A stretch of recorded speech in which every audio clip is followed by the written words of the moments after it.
give us a bit of Burns history and a toast to Burns. So I'll hand it over to Mark.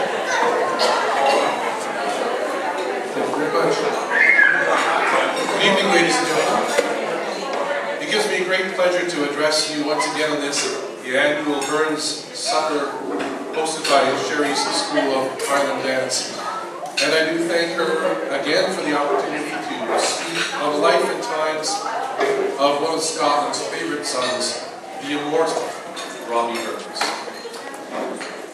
Burns Suppers have been going on for quite a long time. As I was doing some research recently, I came across a passage of a tribute that was written in 1896 for a Burns Supper. And this was written by Archibald Primrose, the 5th Earl of Rosebery, as used to be very much, leader of the British Liberal Party, on the centenary of the death of Robert Burns.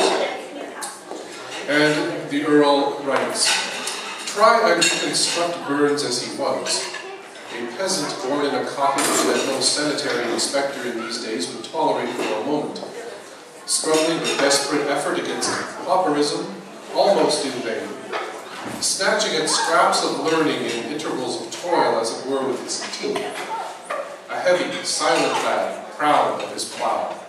All of a sudden, without preface or warning, he breaks out into exquisite song like a nightingale from the brushwood, and continues singing as sweetly in nightingale pauses until he dies. The nightingale sings because he cannot help it. He can only sing exquisitely because he knows no other. So it was with Burns. What is this but inspiration? No one can no more measure or reason about it than measure or reason about Niagara. And remember, the poetry is only a fragment of Burns. Amazing as it may seem, all contemporary testimony is unanimous that the man was far more wonderful than his works." Robert Burns was born in Alloway in 1759. He worked on his father's farm, but spent much of his time reading and educating himself. His father insisted on employing a tutor for him, reading and maths. He started to write verse at the age of 15. When his father died in 1784, Robert and his brother Gilbert took on the farm as partners. Robert developed a much more romantic interest in poetry, and after fathering several illegitimate children, he planned to emigrate to the Indies for a quieter life, getting out of Dodge, as it were. But his first collection of poetry, poems chiefly in the Scottish dialect, the Kilmarnock edition, was published and received with great critical acclaim. He did not emigrate, but traveled around Scotland, eventually arriving in Edinburgh, where the ploughman poet became a national celebrity. But he did not make a fortune out of his poetry, no surprise there, and worked as an exciseman, sort of a tax collector, to supplement his income. He was now a family man, having married Jean Armour, who had been one of his earlier sweethearts, and bearing illegitimate twins to him. He began to contribute to Scottish song selections, over 400 of these songs. My Love is Like a Red, Red Rose, A Fond Kiss, and the always popular Auld Lang Syne are still in existence. He died at the too young age of 37 of heart disease on the same day that his wife Jean gave birth to his last son, Maxwell. Over 10,000 people came to pay their respects at his funeral. They would be so lucky. But since his death, he has become world famous. What was it about him that appealed to both the people of 18th century Scotland and to today's sons and daughters of Scotland scattered the world over? Was it the Ayrshire brogue, the Scots dialect that he wrote most of his poetry in? Was it the humor that he found in commonplace things, such as the destruction of a mouse's nest, or even a louse crawling through the hair of a stuffy lady sitting in front of him at church? Or was it that he wore his heart on his sleeve, unabashedly declaring his undying love for all good things in life? A pretty girl, or two, or three. A good meal, haggis, and good Scotch drink. Personally, I believe that it was his ability to extol the dignity and nobility of the least of God's creatures, and to bring low those whose sense of self-worth exceeded their sense of humanity. He was, above all, a man of the people. Again, in the words of the Earl of Rosebery, man, after all, is not ripened by virtue alone. Were it so, this world would be a paradise of angels. No, like the growth of the earth, he is fruit of all seasons, the accident of 1,000 accidents, a living mystery moving through the seen to the unseen. He is sown in dishonor. He is matured under all varieties of heat and cold, in mists and wrath, in snow and vapors.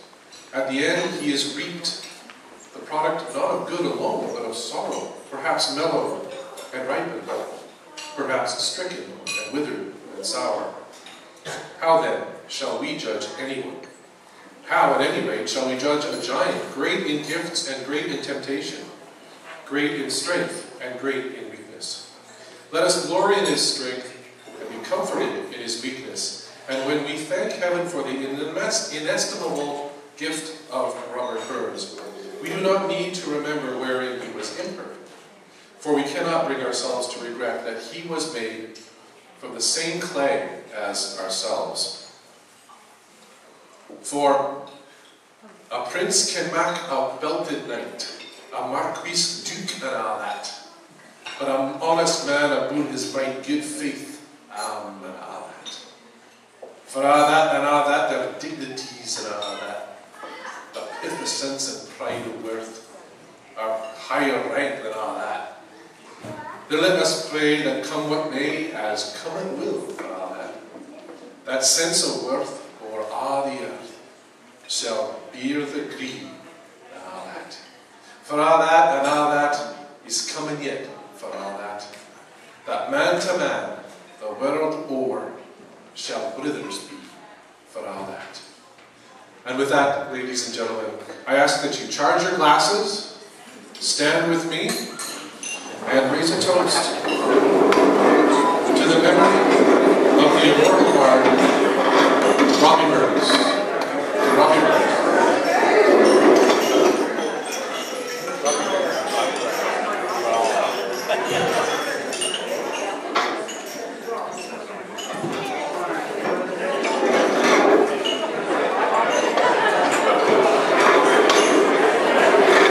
Right,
Now we have our Highland dancers ready to perform for us. So we're just going to get ourselves organized and lead off, of course, with our piper.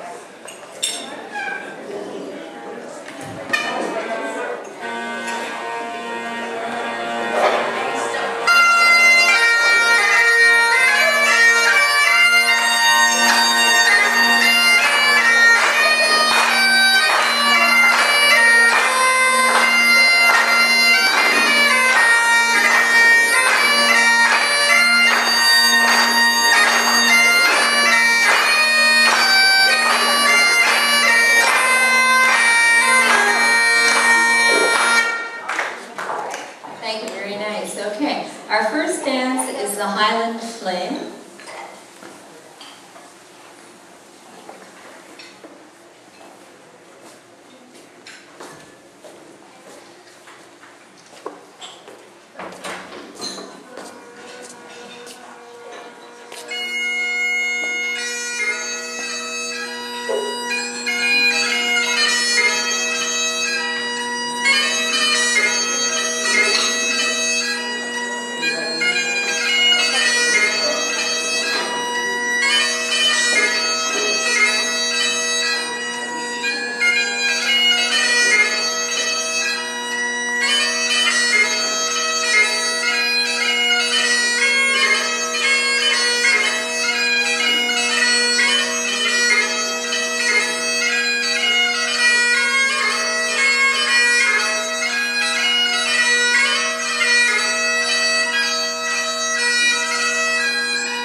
Most of the Highland dances are military-based dances, and this is a dance of good luck before the warrior goes into battle. So typically he lays his shield on the ground and dances a dance of good luck over that shield. So it's danced on the spot, and a lot of the imitations, it's imitating the deer in the field. So a lot of the movements are imitating the deer's antlers, the prancing and the hooves of the deer in the field.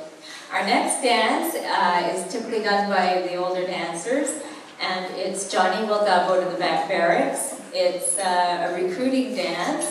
It's a national dance, which is another segment of the Scottish dances, but it's danced in the kilt. Most national dances are danced in the boy or the white dress, and the women danced though.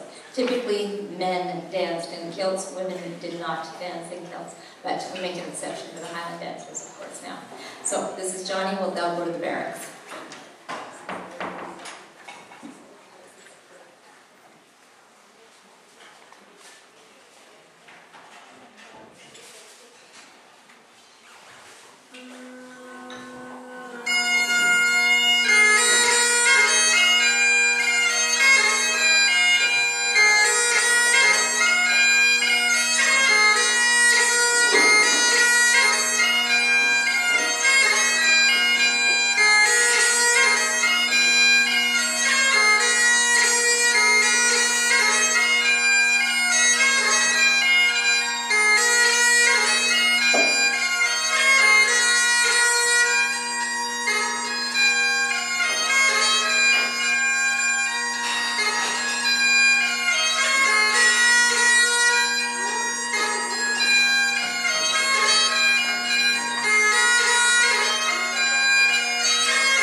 next group of dancers we have are our younger dancers, and we're going to demonstrate the first steps that they learn, spring points and putty buzz and high cuts. So we have our younger girls here for you. The first dance they'll do is spring points.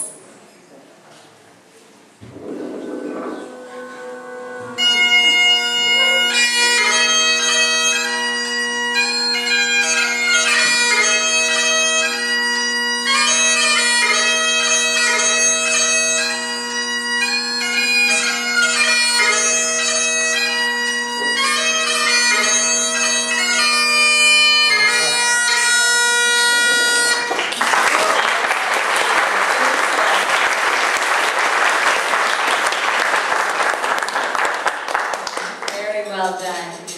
The next dance we're going to do will be putty buzz and high cuts.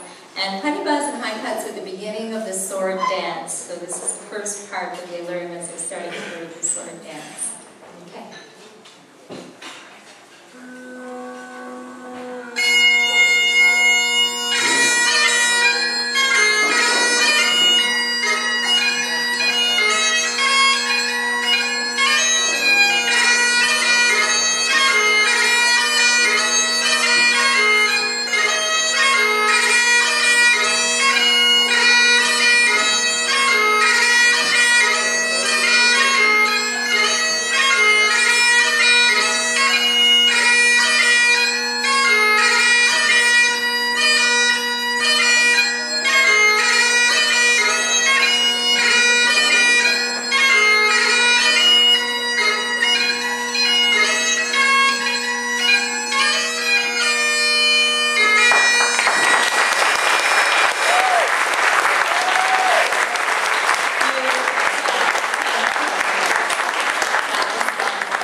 So the next dance that we're going to perform for you is the sword dance.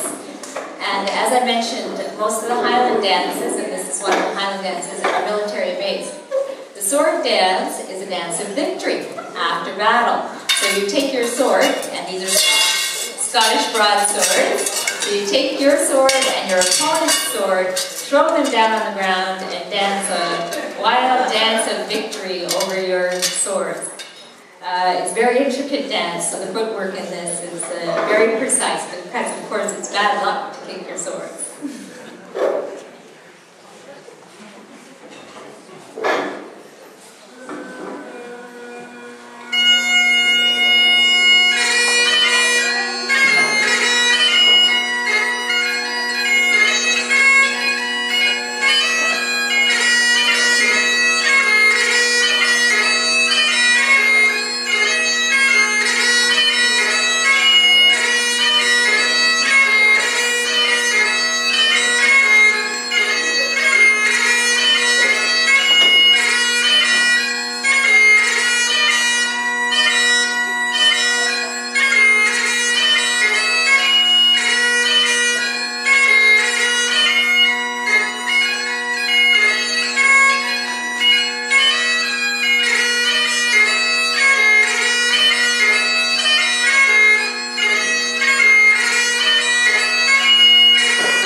Practice handling the heavy broadswords.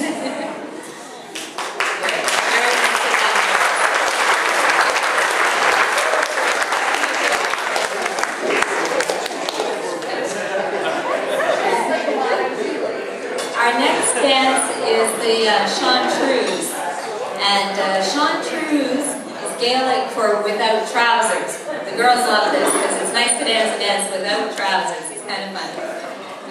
This dance is all about, again, it's a Highland dance, and it's all about back in the 1700s when the English forbade the Scots to wear tartan, wear the kilt, play the bagpipes. They took down the clan system. They, of course, had to wear trousers. And 50 years later, that law was repealed. And they brought the tartan back, the bagpipes, of course, and they were allowed to wear the kilt again. This song is all about shaking off those horrible trousers, and you'll see the shakes and kicking your feet to shake those trousers off, and a big leap of joy at the end because you finally can put your kilt back on.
I'll explain to you a little bit about, you notice that in a couple of the dances they clap just before the last step. And that's actually a signal to the piper to speed up the tempo. So it's just to make dancing even more challenging. Going through a regular tempo, the very last step has to be done at a faster tempo. So the sword and the chanteuse kind of quicker tempos at the end. The next dance we're going to see is a double sword. So some of the older girls thought it would be fun to do a more challenging double sword. So the two dancers will dance over the hilts of the one set of swords. So very interesting.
So the tune I'll be playing now is called Skyboat Song.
Our next dances are national dances, and as I mentioned, those are usually danced by the women. So they're danced in white dresses or boys.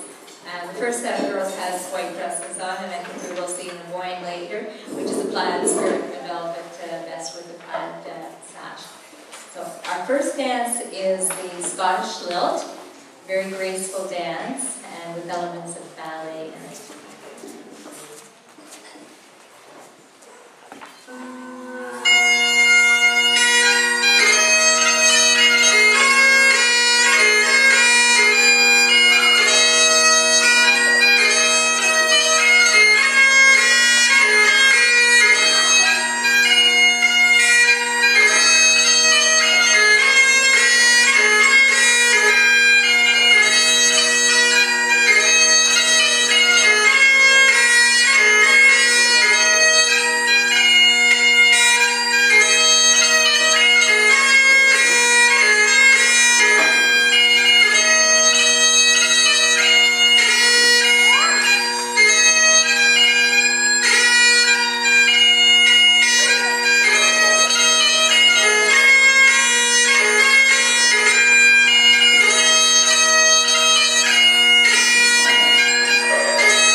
Our next dance, second last dance of the evening, is Flora MacDonald's Fancy. Having listened to Sky Road song, it's quite appropriate to see the dance as a tribute to Flora MacDonald. Okay.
Every performance with a masked flame. So all of the dancers that have performed tonight will come in and do a Highland fling for you.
tickets and some tickets for the raffle draw, $1 a ticket or $5 for 7 tickets. And we will lead the girls off now to Rowan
I've lived in Canada since 1975, but I come originally from Ayr in Scotland, and Alloway is the village it's now part of Ayr, where Robert Burns came from.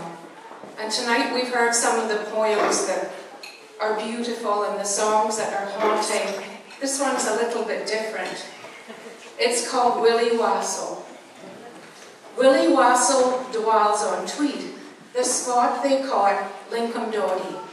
Willie is a Webster kid. He'd stone a clue with anybody. Willie's wife, she's dour and din. Tinkler Meiji was her mother. Sick a wife as Willie has, I wouldn't give a button for her. She has a knee, she has but aim. The cat has twa, the vera colour. 5 rusty teeth for by a stump. Her clapping tongue would deave the miller. A whisking beard about her moo. Her nose, her chin, they threaten other. Sick a wife as Willie has, I wouldn't give a button for her. She's bow-hawked, she's hem-shinned, a limping leg, a hand reach shorter. She's twisted right, she's twisted left, to balance fair in ilka quarter. She has a hump upon her breast, the twin of that upon her shoulder. Sick a wife as Willie has, I wouldn't give a button for her. Old Bodrum's by the ingle sits, and way his loof his face is washing. But Willie's wife is named Trig. She dicks her hunsy with a groschen. Her wally knees like midden creels. Her feet would file the Logan water. Sick a wife as Willie has, I wouldn't give a button for her.